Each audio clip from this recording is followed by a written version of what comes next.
పూర్వకంగా మీ అందరికీ ధన్యవాదాలు.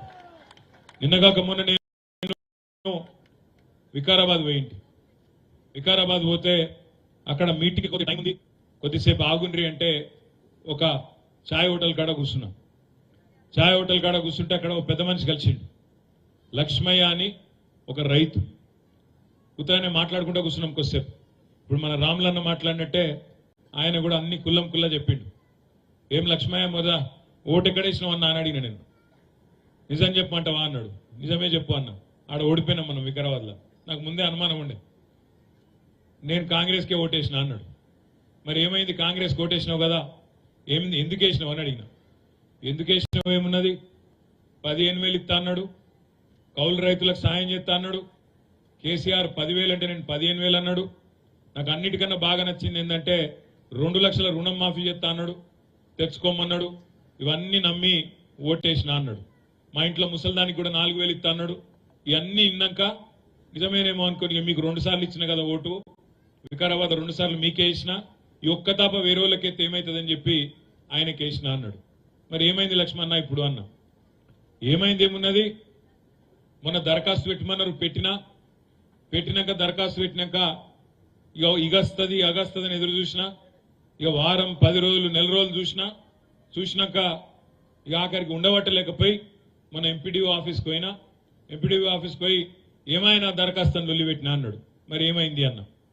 ఆ ఎంపీడీఓ గారు నాకు ఏం చెప్పిందంటే, ఇగో లక్ష్మయ్య గారు, మీరు రేవంత్ రెడ్డి గారు 10,000 కాదు 15,000 ఇస్తానని చెప్పి మీరు ఓటేసిన అన్నారు, మీకు 2 లక్షల రుణమాఫీ అని ఓటేసిన అన్నారు, 500 బోనస్ అనుకొని ఓటేసిన అన్నారు.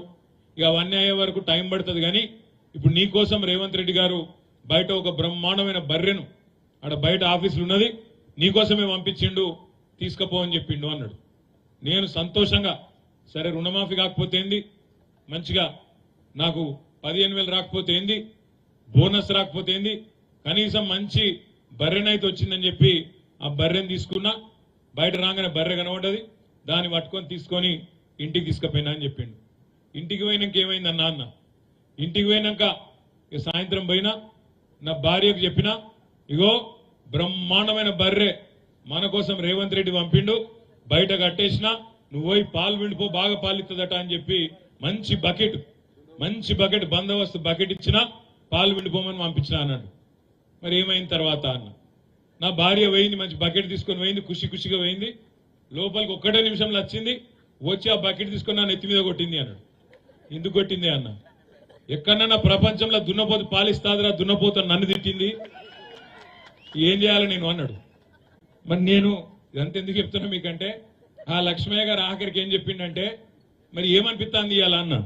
ఏమనిపించేది ఏమన్నది, పాలిచ్చే బర్రెని ఇంటికి పంపించినాం, దున్నపోతుంది తెచ్చి కట్టేసినాం, ఇక పాలు ఆడికెళ్ళి వస్తాయి, ఏం చేయాలి అన్నాడు. ఇలా రైతులు రాష్ట్రంలో లక్ష్మయ్య గారు ఒక్కరు కాదు, రాష్ట్రంలో ఉన్న ప్రతి రైతు మనసులో ఉన్నది గదే, కొద్దిగా కుడి కొద్దిగా ఎడుమ.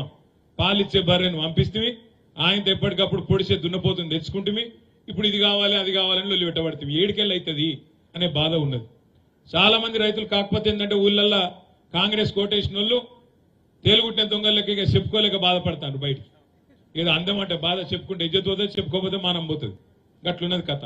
ఏం చేయాలి పాపం, ఆశ పడ్డరు, ఓటేసినాక ఇవాళ రేవంత్ రెడ్డి గారు, ఉత్తమ్ కుమార్ రెడ్డి గారు సావు కబురు చల్లగా చెప్తాను, ఓ ఎలక్షన్ కోడ్ వచ్చింది, పాలన మా చేతుల్లో లేదు, ఏం చేయాలి అంటుండు.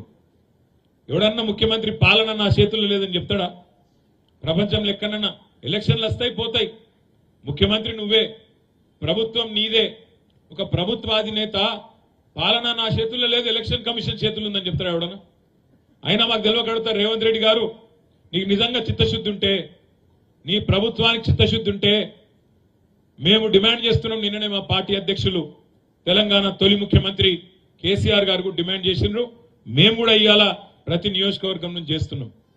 నీ ప్రభుత్వానికి చిత్తశుద్ధి ఉంటే రైతులకు స్పష్టంగా చెప్పు. 500 బోనస్ విషయం అడిగితే అది బోగస్ ముచ్చటనా నిజమా అని ఇవాళ మేము అడిగితే ఎలక్షన్ కోడ్ వచ్చింది అని చెప్పి ఇవాళ కుంటిసాకులు చెప్తున్నావు.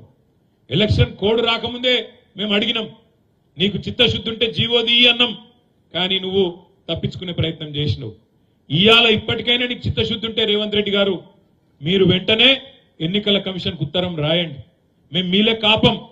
మీరు ఆనాడు అసెంబ్లీ ఎన్నికలప్పుడు మేము రైతు బంధు ఇస్తుంటే మీరు ఉత్తరం రాసి ఆపినరు. అయ్యో ఇప్పుడేస్తే